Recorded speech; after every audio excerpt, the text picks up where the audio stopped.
अस्सलाम वालेकुम गाइस, कैसे तुसी सब ठीक हो? हालचाल कैसे हैं? अगर मेरे चैनल ते नए हो तो सब्सक्राइब कर दें, शेयर कर दें ताकि मेरी हर वीडियो का नोटिफिकेशन तुहानू मिलता रहे। अज आप बनाने लगे मिठा दलिया गंदम का, ठीक है। तो वही तुहानू रेसिपी दसते हैं, ठीक है। बहुत ही मज़े का बनता, बेहतरीन बनता। तो वैसे बीमारां नूं बना के दईदा, नमकीन भी बना सकते, तुसी मिठा भी बना सकते। तो अज आप बनावांगे गुड़ वाला, तो चीनी भी पावांगे थोड़ी जी, तो गुड़ भी पावांगे। चलो जी आप रेसिपी स्टार्ट करते हैं सोहने अल्लाह का नाम लैके। चलो जी, चलो जी आप डालते हैं ऑलिव ऑयल। दलिया बनाने हैं आप, दलिया करना फ्राई। पहले आप जी बादाम रोस्ट करेंगे, ठीक है। इतना आप ऑयल पा दिन्ने। ते अपने जी काजू जो है ना मेरे, वो रोस्ट ही होए हुए भुने हुए काजू है, ठीक है। आप बादाम ते सिर्फ ना मेवा करना रोस्ट, ठीक है। ये अपना मेवा मैं धो लिया सी, धो के साफ करके खुशक कर लिया सी, ठीक है। बादाम ऑयल अपना गर्म हो जाए फिर आप सटते में।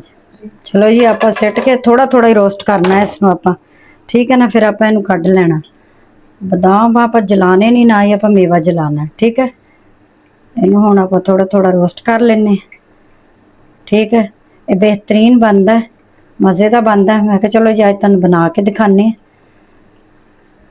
तो बहुत जरूरी होंगे कि बजुर्गों वास्ते बहुत अच्छा होंगे। बजुर्गों नूं तुसीं यह है कि चीनी घट पाओ तो नमकीन बना के दिओ, ठीक है। चिकन वाला भी बनता, किसी दिन मैं इंशाअल्लाह तुहानू ओहदी भी रेसिपी दसूँगी।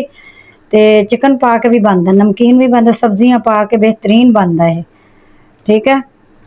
बस अपना हुणे थोड़ा जिहा रोस्ट हो जाता है, ठीक है। फिर आप इनू कढ़ लेना वा। चलो जी हुण आप इनू कढ़ लैने। देखो हो गया, बस इतना ही करना। मैं इस तरह करके सारा कढ़ लेना, ठीक है। ये देखो इनू आप कढ़ लेने सारे नू, सारे ही कढ़ लेने। चलो जी मोटे मोटे अपने हो गए मेवे, ठीक है। तुसी ड्राई फ्रूट अपने हिसाब से डाल सकते जो तुहाडा दिल करे, ठीक है। मैं ये डाल रही हूँ बादाम मेवा, तो तुसी कुट के भी डाल सकते हो, तो मैं साबत डाल रही हूँ क्योंकि बच्चे अगर खाएंगे ना, बच्चों को पसंद होंगे साबत जो होंगे ना ड्राई फ्रूट, वो खा लेंगे।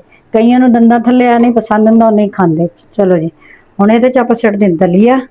दलिए नूं आपां हुण भुन्नना है, ठीक। चलो जी हुण आपां सुट देना दलिया। अच्छा एक पाओ मेरा दलिया, ठीक है।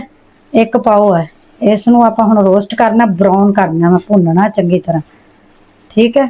दलिए नूं अच्छे तरीके नाल हुण आपां भुनदे हां। अच्छा आंच जिहड़ी ना तुसीं चुल्हे दी हल्की रखनी है, ज़्यादा तेज़ नहीं रखनी, दरम्यानी आंच ते आपां इहनूं आस्ता आस्ता भुनना। जदों आप इहदी सोहनी खुशबू आउण लग जाएगी दलिए दी, फिर आपां इहदे विच पानी पावांगे, ठीक है। चलो इहनूं हुण आपां देखो ना रोस्ट करदे हैं, भुनदे हैं चंगी तरह दलिए नूं। चलो जी इहनूं आपां हुण थोड़ा जिहा करिए सुनहरी, ठीक है। बहुत जल्दी बनने वाली रेसिपी है। चलो जी रोस्ट कर लिए। चलो जी देखो अपना सुनहरी हो गया, सोहना सोहना हो गया, पिंक पिंक, ठीक है। इस टाइम ते आपां सिर्फ इहदे च हजे पानी शामिल करना, ठीक है। पानी शामिल कर देने थोड़ा करके। अच्छा मैं ना इहदे विच 1.5 लीटर पानी डालूंगी, ठीक है, थोड़ा थोड़ा करके। देखो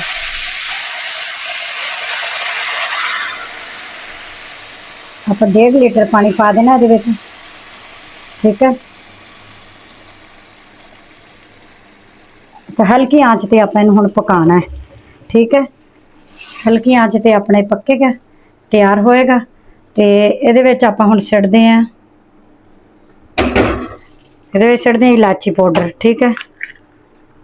इहदे च आपां सिट देना इलायची पाउडर, आपदे हिसाब दा सिट दिओ, ठीक है।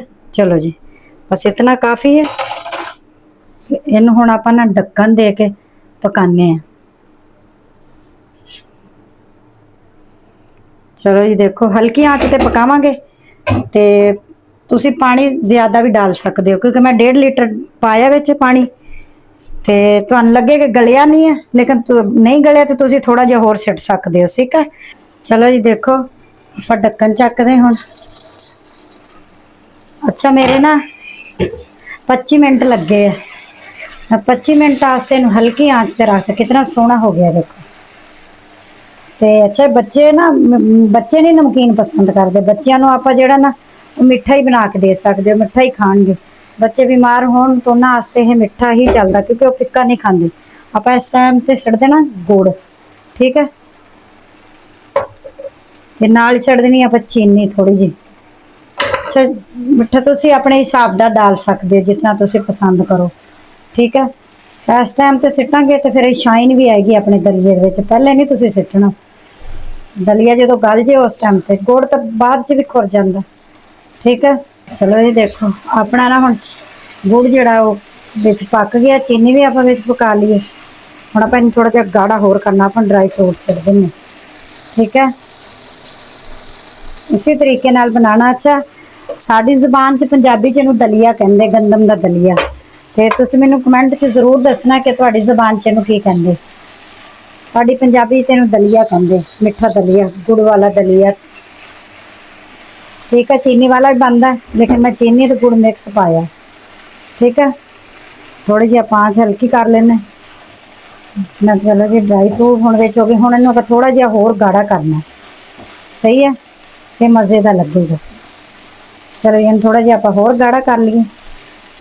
चलो जी देखो आपां थोड़ा जिहा होर गाढ़ा कर लिया, बस हुण आपां चुल्हा कर देना बंद। ठीक है, बेहतरीन तो मज़ेदार अपना जी बन गया। आपां हुण इहनूं प्लेट च कढ़दे हैं, ते तुहानूं कढ़ के दिखाने हैं। ठीक है, चलो जी देखो बेहतरीन अपना मिठा दलिया तैयार हो गया। ठीक है, ते मैनू कमेंट जरूर दसना कि तुसी इहनूं की कहंदे। साडी पंजाबी च इहनूं कहंदे गुड़ वाला दलिया मिठा। ठीक है, ते तुहाडी ज़बान च इहनूं की कहंदे मैनूं जरूर दसना कमेंट विच। ठीक है, ते मेरी वीडियो लाइक भी करिया करो, शेयर भी करिया करो अगर तुहानूं अच्छी लगदी है तो ज़्यादा तो ज़्यादा। ते मैनूं दिओ इजाज़त, अल्लाह हाफिज़।